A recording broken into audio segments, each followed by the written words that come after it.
Hello and welcome to the Grammar and Manners Minute. I'm Libby Reilly, owner of Classic Cursive Communications.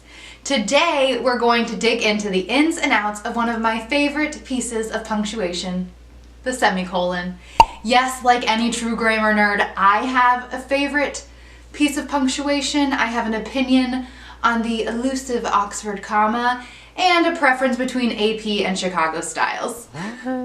If you really want to know my opinion about the Oxford comma, or if you'd just like to know something else that's grammar or etiquette related that you'd like me to address in a future episode, leave me a comment below. And if you like what you see, be sure to leave this video a thumbs up and subscribe to the Classic Cursive YouTube channel. So let's get down to it. It can seem a little intimidating to know when to use the semicolon and know that you're using it correctly, but rest assured I've got all the info you need. This cute little piece of punctuation is half colon, half comma. It's not quite a pause, it's not quite the end of a sentence. Confusing? Yeah, you could probably say that.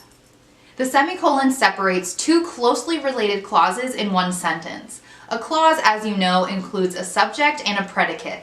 The subject being a noun or pronoun, and the predicate being the verb the subject performs and everything surrounding that. So, in order to properly use a semicolon, you would put it right in between two complete clauses that relate to each other.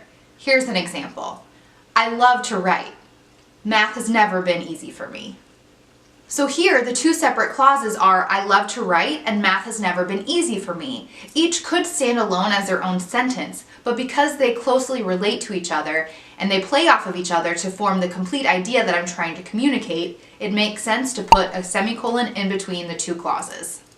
Another way you could use a semicolon is to separate two independent correlating clauses but throw in an introductory or transitional phrase, like the word however.